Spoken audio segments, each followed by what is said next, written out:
The Honorable Lady Justice Cecilia Githua is a judge of the High Court of Kenya. She joins us in the studio this morning. Hashtag Justice Thursdays, on the days when you have conversations around accessing justice and making sure that everybody understands the justice system and how it works and how easily we should be able to access justice. Judge, karibu sana to the Situation Room. Thank you so much. We call that the hot seat, and we thank you for accepting to come and sit on the hot seat. Thank you. I'm glad to be here. Yes. You're also the vice president of the International Association of Women Judges Kenya chapter. Yes, What I am. is that association?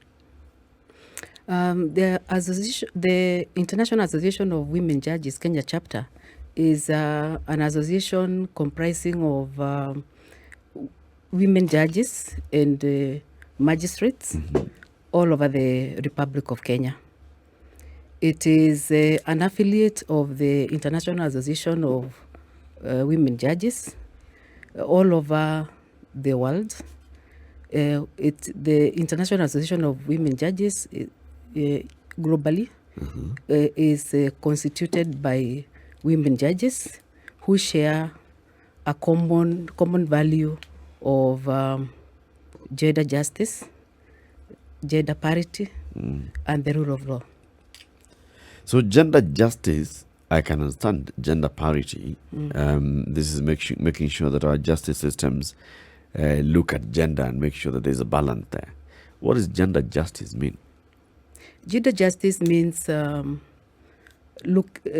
dispensing justice with a gender perspective and ensuring that all members of both genders access justice in a manner that is in a way that advances the rule of law and makes sure that everybody is able to access justice.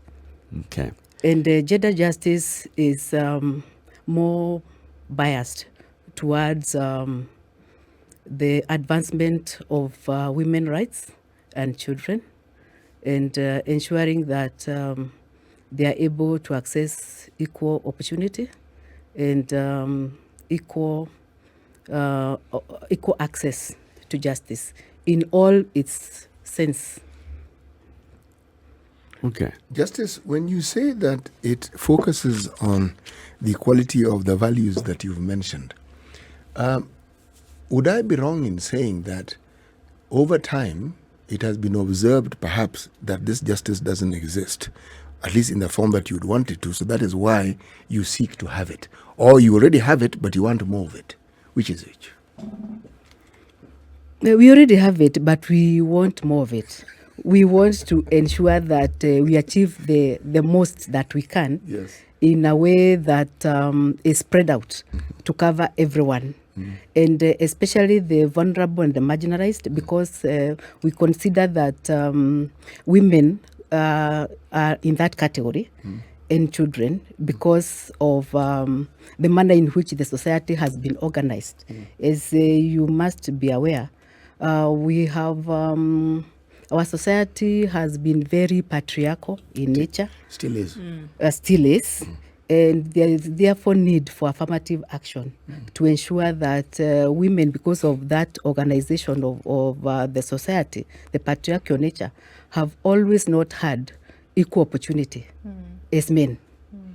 And we want to make it easier for them and to ensure that they are also uplifted to, if possible, even to a situation where they occupy, they have equal chances as men, if not more. Okay. How would you, Justice, over time, over the, since this became something that was being followed, gender justice, gender parity, etc., what are some of the things that we are hoping would be? You've talked about opportunities. What are some of the things then that this justice would ensure happens for women, for children in society, vis-a-vis historical, cultural norms, traditional norms that have been resident? How do we see these things playing out? Are we talking about education, Are we talking about property inheritance? What are we looking at? We are looking at all spheres of life, public life, private life, so that we are looking at education so that girls and boys are given equal opportunity at learning, ensuring that they get to go to the good schools just like boys. They get to have the same learning opportunities. We are also looking at empowerment of women so that they are able to stand on their own and also access all opportunities that are available, whether it is in the economic space or political space, leadership positions in all spheres, in all decision-making levels, whether in the private sector or in the public sector, including the judiciary, where the association prides itself to be an advocate or to spearhead advocacy on the advancement of equal opportunities for all judges, all members of staff working within the judiciary, so that everybody is at par.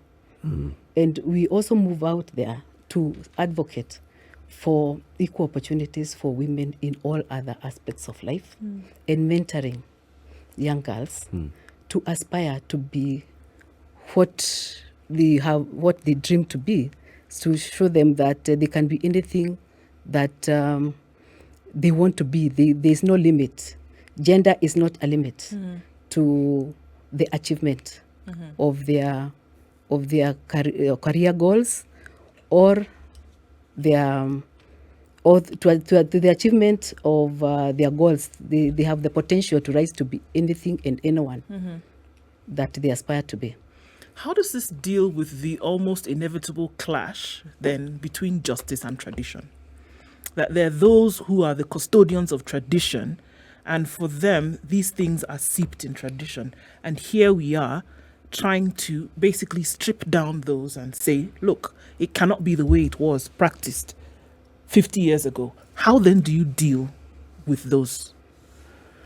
We deal with those by creating awareness to the general public, by holding open forums to educate the public that that those traditions no longer have a place in the modern day Kenya in this time and age. We should look at that they should abandon those practices that bring down the value of women and that create impediments to their equal participation in nation building. And we do that by showing them the advantage of having participatory and all-inclusive the value, by showing them that there is value in embracing women in decision making and the role that women play even in their families to advance their families, so that they see the need to shed off those traditional practices that have always impeded the growth of women. Yes. You know, when we talk about women in leadership, oftentimes the judiciary has been cited as one of those organs of government that have really been able to shatter the ceiling when it comes to gender. You're talking about the Chief Justice is a woman, the Deputy Chief Justice is a woman, the Chief Registrar of the Judiciary is a woman. Until a couple of months ago, the President of the Judges and Magistrates Association, woman. You know, we have had women who have risen to the top. Even the first Deputy Registrar of the Judiciary under this Constitution, also Gladys Bosch-Cholet, woman. So you have risen, the judiciary has risen to that point where you can talk comfortably say, you know, women in the judiciary don't really have a glass ceiling anymore. But looking at the numbers that are there, because I'm sure as the vice president of the association, you'd have those numbers. How many women judges do we have, and what percentage are they of all the judges? And how many women magistrates do we have? What percentage are they of the magistracy? Thank you so much for that question. It is true that the judiciary has, we do not have a glass ceiling anymore. And we are very, very happy and proud of the fact that we now have the first female Chief Justice in the Republic of Kenya, as you have mentioned. And there are so many other women that hold leadership positions in the judiciary, apart from those that we have mentioned. Yep. I would like, for example, to state that even the principal judge of the High Court is a lady, is a female judge. Her name is Lady Justice Lydia Achode. The principal judge of the Employment and Labor Relations Court is also a woman judge. Her name is Justice Maureen Onyango. And we also have many directorates that are headed by women in the judiciary. And that is not to say that we have stopped. We are now content that we will not continue advocating for even more leadership positions in the judiciary for women. We will still continue, but so far so good. We now have 34 judges, female judges in the High Court, out of 74. So that's a very good percentage. We also have in the Labor and Employment Relations Court, we have 9 female judges, out of a total of, I'm not too sure of the actual number, but it should be over 20 something. Okay. And for the Environment and Land Court, we have over 20 female judges, out of I think about 50 with the new judges that were appointed recently. And I'm not very certain about the number of female magistrates, but the last time we checked as an association, we found that we have overshot the 2/3, the 2/3 Minimum requirement. requirement for the composition of magistrates. So looking at all So these far numbers, we are doing very well. You actually have more than 2/3 in each of these courts. Yes, we do. And Oh. also at the Supreme Court, we have 3 female judges. 3 of 7. Out of 7. How many So in we the are doing Court of very well Appeal? in terms of gender. Court of Appeal? Court of Appeal, I'm not too sure of the numbers at the Court of Appeal, but I'm sure they have also exceeded the 2/3 Okay. that is required. Now, I'm sure when we talk about, judges and magistrates and advocating that we have more and more women and more women rising even through the ranks in the judges and magistrates, you have to look at the pool where you're getting them from. Yes. And this is from the role of advocates. Okay. So can we also say that we have a substantial number of women who've been admitted to the bar? Yes, we do. We do. We have a substantial number of female advocates, and they are also very good at what they do. So we have a sufficient pool from which to even recruit more female judges as we go along. And I think the same situation is also replicated in the law schools. So I think we are comfortable. But that does not mean that we would not Let you want rest. to get even more. What do you attribute these gains to? Because if you look at other spheres within the government, the same cannot be said of them, that they have reached this gender parity and that they've even overshot it. If anything, it's a fight that is, I'm using the word fight deliberately, it's still ongoing. So what do you attribute to this success that you've had in the judiciary? I think it is because of the advocacy that has persisted for some time regarding the promotion of the rights of the girl child and ensuring that there are ways in which to support upcoming girls in terms of in terms of ensuring that they are supported throughout their school system. And once they get into the judiciary, we also try to advocate for more inclusivity in terms of recruitment and all that. You know why I ask? Because it seems to be that in many instances where this sort of parity is sought after but isn't achieved, there is resistance from the male counterparts. So, for instance, if I look at, say, our politics, even with an enforced gender capacity, you have it in the women's rep, you still find a situation where Parliament is unable, which is predominantly men, to actually have this requirement within Parliament. Now, the argument that has been brought forth is that, well, in politics you need to be elected. So the electorate have to elect women leaders. Now, the unfortunate thing is that even when they are elected, and I look at Parliament, yes, there's representation, you'll find women who head committees and what have you, but still, that requirement in the law-making organ of the country is something that is still being sought after. And I'm arguing that it is because of resistance. Yes. So my question is this, how do you get to this parity? Is it because within your profession, the men do not have the same sort of handicap that our politicians have? Meaning, they do not have an issue with the women of this country taking up positions of leadership if they're equal to the task.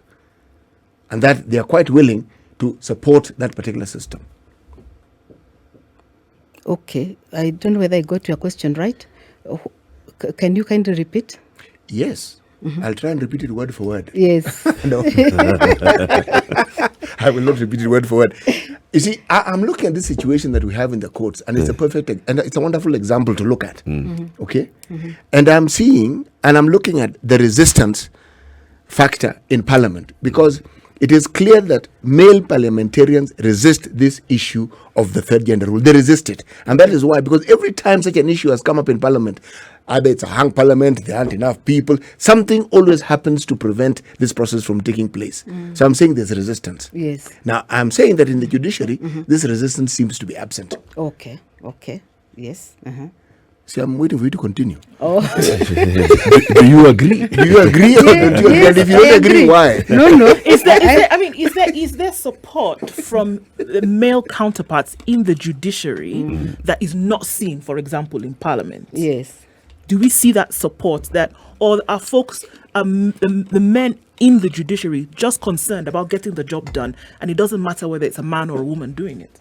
My point exactly. That is actually what I wanted to say in response to his question, because ours is a profession, and the men in the judiciary are interested in whether you have the competence and skill set that is required to perform the job. And it does not really matter that whether you are a man or a woman. And to that extent, our JSC, because it is the JSC that is responsible for the recruitment of judges and magistrates, have been very supportive and very professional in the way that they recruit for the judiciary. And it should also be remembered that these are also... it's composed of mainly judicial officers and lawyers, but it also has representation from members of the public. And the fact that it's a judicial organ, it is also very keen on following the rule of law, the law. And as you are all aware, we have that now that requirement is a constitutional requirement for filling positions, either elective or appointed. So I think that also plays a part in making sure that the judiciary is compliant. Is compliant. Judge, I also have another, theory hypothesis. When you look at gender, those that have been advocating for gender equality, those that have been leading lights in this, are mainly women in the legal profession. If you look at FIDA Kenya, if you look at the leadership of FIDA Kenya over the years, including the current Chief Justice when she was leader of FIDA Kenya, including the previous Deputy Chief Justice, Justice Barras, all those, if you look at them, they're people who have been in the legal profession. So you can say the judiciary has actually had, It has spearheaded the issue of gender parity and gender equality. So naturally, you would expect that because all these people are there, then they move in, occupy the space, and continue championing, and the counterparts, everybody in the system, has been hearing this conversation louder than others. People in the legal profession have been hearing the conversation around gender equality louder and also more directly from their female counterparts. So it comes in naturally that it rises. This profession, you really don't have a choice. You have to interact with the law every day. Yes. That's their stock in trade. That's what they deal with. So not like us who deal with it when we have to. That's what those in this profession deal with every single day. So at some point, it's going to have to influence you, whether you like it or not. Yes. Let's take a break. We're having a conversation with Justice Cecilia Githua. She is the judge of the High Court of Kenya. She's also the vice president of the International Association of Women Judges Kenya chapter. We're talking about the first International Day of Women Judges, and the judge will tell us more about this after this break. We are live on SpiceFM, KTN Home, and YouTube and Facebook. We'll be back shortly. Conversation continues on SpiceFM, KTN Home, and online. In the Situation Room is Nduoko City Muga, Eric Latif, and our guest this morning, the Honorable Lady Justice Cecilia Githua. She is a judge of the High Court of Kenya and vice president of the International Association of Women Judges Kenya chapter. It's the first International Day of Women Judges. Judge, I think there's something about the profession, the legal profession, and the like of the word president, the title president. President of the Law Society, President of the Association of Women Judges, President of the Court of Appeal, President of the Judges and Magistrates Association, President of the Presidents of Kenya. Why is that so? Is there something that lawyers know about the term president that we ought to know? And also president of the International Association of Women Judges, Kenya chapter. There you go. You see? And also president of the International Association of Women Judges worldwide. Eric, let me just pause. Is there also president of the International Jurists, also president? No, I have not heard about that one. ICJ? Ask. The reason why, even as you're saying it, it sounds almost strange.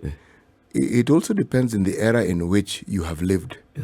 Because in this country, for the longest time, president was just one person. So these many presidents, it takes a bit of getting used to.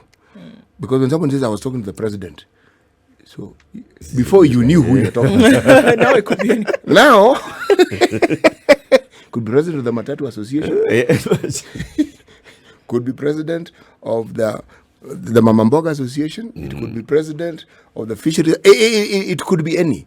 But again, let me then get back to Eric's question. The term president, from a legal perspective, what is it about this term president that makes it so powerful? I think it's the realization that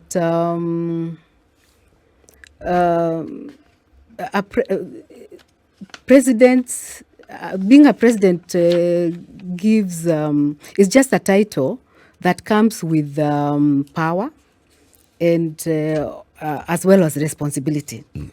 And it is as long as you specify you are president in which association or organization, it will not have any consequences in terms of the law, because we know the head of state as the president of the republic, and it would only be problematic in legal sense if you were not to specify which president we are talking about, so that everybody can share in that title. It doesn't really Doesn't really matter. It doesn't really make much difference. It is only a title that is meant to show leadership and responsibility in the certain, in the specific area in which you are leading. Have you been in a meeting where someone comes and, Madam President, the president is calling, and you don't even know, okay, so I am the Madam President. Which other president is this who's calling? Is it the president of the Supreme Court? Is it the president of the lawyers? Is it the president? Which president? Specify. Anyway, we are celebrating the first International Day of Women Judges. What is this day about, and why is it the first? Today is the first day that we are celebrating the International Day for Women Judges. It is a day that was designated by the United Nations General Assembly through a resolution that was unanimous on the 28th day of April 2021.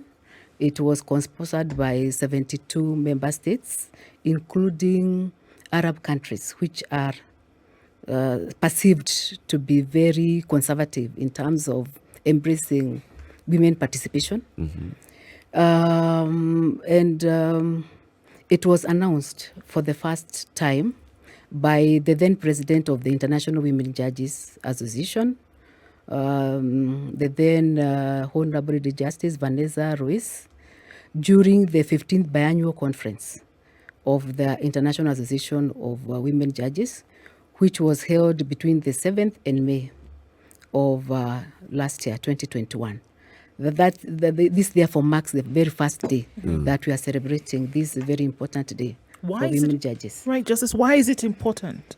Why is this day important, and specifically to celebrate it? Why? It is a very important day to celebrate because one, it recognizes and reaffirms the importance of having women in leadership in all public institutions, including the judiciary, and the importance of having participatory and representative decision making at all levels, whether it is in government or the private sector, because it is representative of the whole society. Because if you look at our societies, it's also comprised of men and women. Right. And there is no reason why women should not be at the forefront. And this is one way of encouraging women, and especially the young girls in law schools or at the universities, or even at the secondary level, to also aspire to be judges. It is also a day that is meant to celebrate and recognize the contribution of women judges in the development of the law, the development of jurisprudence, and also in the advancement of the rule of law. And it also helps us to create awareness regarding the role of women judges and their contribution to society, and publicize the activities of the Association of Women Judges all over the world, and particularly for us in Kenya, so that everybody understands the role of women judges. What is it that they do? How do they contribute to nation building? Judge, okay, so let's look at it from both sides. On the one hand, a society such as ours, which is coming to that point where we are saying, let's have affirmative action so that we can have more women in positions of leadership, in positions of service to the country. This is one. So we can celebrate any gain or any achievement being made. But then at the international level, when you come in and say, let's even create a day for women judges, let's create a day for women in a certain profession, is it over highlighting the issue of women and over mainstreaming the issue of gender and women here in particular? Because, so yes, there are judges. You are a judge. You are not, people don't come to your court because you are a woman judge. I mean, people come to Justice Cecilia Githua's court. People, you render your rulings and your judgments because of what has been presented before you, not because you're a woman. So do you get that kind of pushback of, There's too much woman everywhere. No, we've not received any pushback, and I believe it does not overemphasize the role of women. It is, I think it is also coming from that perspective that I mentioned earlier about the historical injustices that prevailed in our society, where women were not very well placed in leadership positions. And for example, one of the reasons why it was actually designated by the United Nations, it is because it was recognized that there were few women in the justice sector that held senior positions. And it was a way of recognizing that there is need for member states to put into place systems and strategies to uplift judges to get to senior leadership positions. Right. It may not be so in Kenya, as we have mentioned. Kenya has really made very substantial gains in that respect, but it doesn't mean that it is not required in other countries which are yet to achieve the level at which we are. Do you think there should be target dates? You know, like we had Millennium Development Goals, Sustainable Development Goals, but then they have milestones and targets. Should we have the same when it comes to, let's say, even women in leadership in this country, women in leadership in the judiciary, and the number of women attaining gender parity, such that we know that this one is, we are all working towards a specific date, which is like a sunset of that. And then after that, we will be celebrating women, but also we'll be celebrating judges. So instead of having, International Day of Women Judges, and then we start now championing for the days when we shall have International Day for Male Judges, we get to a point where we sunset close for International Day for Women Judges is 2057. After that, this day becomes International Day of Judges. Should we have that? No, I don't think so. I think it should be annual, as it has been, because what we do and the reason the day was designated is constant, is continuous. We cannot say that there, after a few years it gets to a stop. Because the day has, as I said earlier, also gives an opportunity for women judges to create awareness regarding the how advancement of women rights and children, regarding the contribution of women judges, and how they contribute to nation building. And it is also continuous because the participation of women is supposed to, it also is gendered towards, is engineered towards achieving the SDGs. May I put my point of why there would be an argument for having a specific date for achieving a certain milestone because of lethargy. After a certain time, International Day of Women Judges, people may get to a point where you actually now start plateauing in terms of realizing the goals. But if you have a certain date and you say, by 2017, okay, we're in 2027, by 2047, we should have 50%, at least 50% of judges in Kenya being women, whether it's in High Court or Court of Appeal or Supreme Court, and 50% of magistrates in Kenya being women. So we're working towards something, and then after that, now we move on. But if we just keep it like this, we may get to a point where there's fatigue. Yes, but there's something else here. Even as there's an advocacy for women participation, I am assuming that there are other matters that are subsumed in this activation of this particular purpose. Why am I asking this? The women who are in leadership in the judiciary are there by virtue of merit. Yep.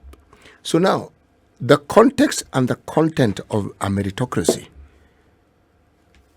at some point, should that not be the point of advocacy so that women have received parity, then they're okay now? Okay? Now, how do we then improve the services? Should the subject and the discussion of a meritocracy then not perhaps overtake the subject of having or advocating for issues that only pertain to women? Yes, and that is one of the ways that our association aims to achieve by training our membership to up their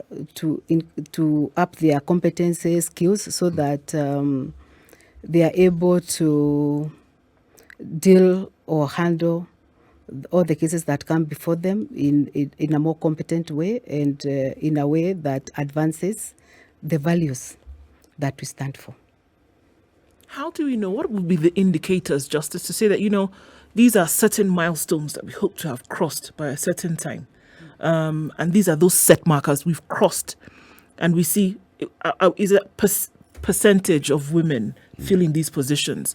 Are we saying that a situation whereby girls and children's rights then have then been started to be met at a higher threshold? What are some of the markers to say that the things that have been set out by the association, for example, then have been met, and you're getting closer and closer to the goals? What do you look out for? We look out for data that would demonstrate how far we are at any particular time at achieving our targets, and at achieving the kind of threshold that we would envision would be satisfactory. And but I do not think that it would be prudent to have like a sunset to the celebration of this day. Though I agree that there may be fatigue, but as the years go by, but you see, because of the kind of resistance that we have in our society, we will just need to learn how to deal with matters differently, so that every year we are setting different activities or different benchmarks to be achieved through that year, so that we do not also tire or create that fatigue that you envision. But I think it should be a continuous process, because there is always something new to look forward to, and something better than what we have today. You talked about institutions of learning, universities, Yes. Schools of law. What is the association doing to reach out and create this awareness and sensitization, even in high schools? Our association conducts very many mentorship programs in learning institutions. In fact, as a way of celebrating this day, there are some of our regions, because our association is countrywide. We have 5 regions that are in the various parts of the country. And part of the activities of commemorating this day includes mentorship programs in learning institutions to mentor young girls and to encourage them to exploit their potential to the highest, and also encourage them to become judges and magistrates, and join us in this quest for advancement of access to justice. Do you also cut across in your advocacy for women in leadership in general? Sorry. Do you also, champion women in leadership in general, just Yes, we do. outside of the judiciary? Yes, we do. That is what we do by advocating for the advancement of women's rights. We acknowledge that they cannot all be in the judiciary or in the legal sector. We advocate for leadership positions to be set out for women in all spheres of life, whether it's in the public space or the private space. Okay. let me throw one at you, okay? So it's been a while since the Law Society of Kenya had a female president. Do you think it's about time? It is about time. It is about time. The lawyers are going to elect a president. When was the last time they had a woman president? I think it was Rachel Omamo. Rachel Yes. Omamo, yes. Yes. Which is ages which are ago. many years ago. Yep.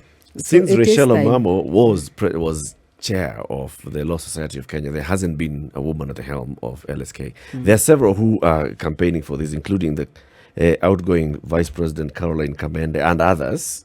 That's why I'm putting the judge on the spot.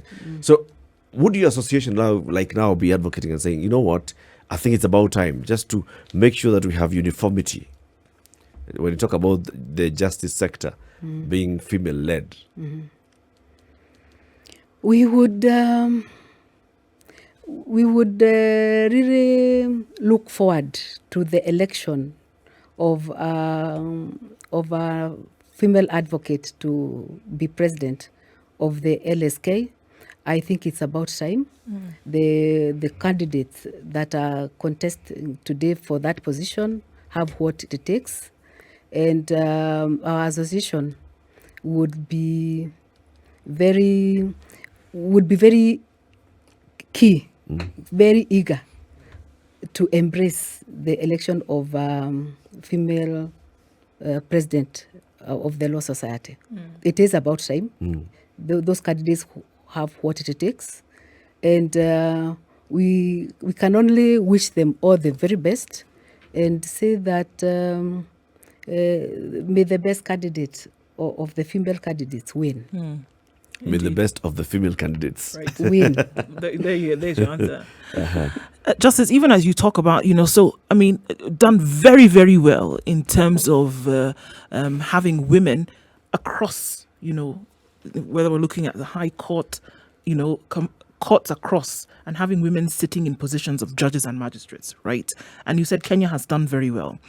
But then beyond that, as this association, also to make sure that the issues that concern young girls, upcoming children, etc., are also, adhered to, paid attention to.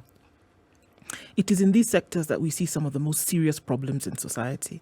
In the children's department, for example, underfunded, heavily underfunded, children having serious issues when it comes to the separation of their parents, rape, child marriage, FGM, things like that cannot be adjudicated in the system because of so many factors. Where does this association come in playing? Because, you said this is some of the things that you want to see actually being done and sorted out in society today. But these are major, major issues that cannot oftentimes be sorted out because of various matters. Where does this association play in some of these things? Our association plays a major contribution in sensitizing members of the public about the harmful practices about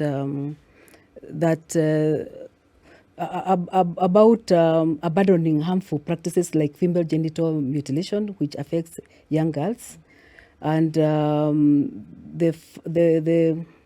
and also advocating for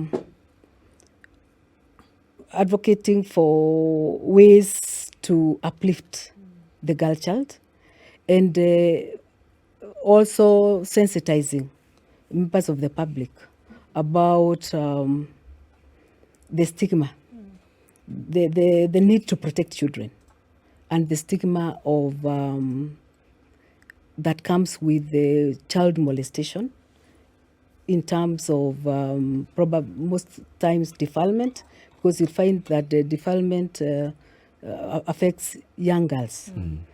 And it is a very traumatic experience. And we make sure, or we try to educate members of the public about the harmful effects of these harmful practices against young girls.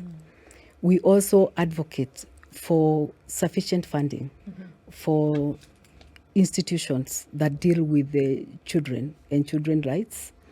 And we also have children courts in the judiciary that deals exclusively with the all issues that affect children. And we advocate and through our partners create look for ways of creating a friendly environment for children in these courts.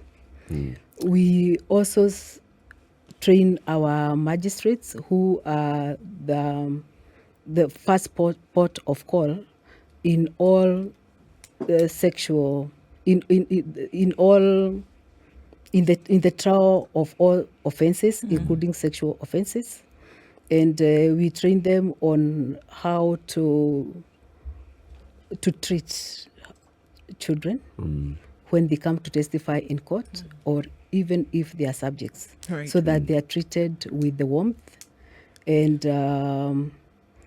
patience. There's a different kind of That treatment that would they require. receive. Okay. So we try to take all that You have into a account. lot of work cut out for you. Judge, we Yes. thank you very much for joining us today. Thank you for coming, and all the best as you mark the first International Day of Women Judges. The Honorable Justice Cecilia Githua is the Vice President of the International Association of Women Judges Kenya chapter. We've been talking about this day. It's the first time in the world that the world is commemorating this one, the International Day of Women Judges.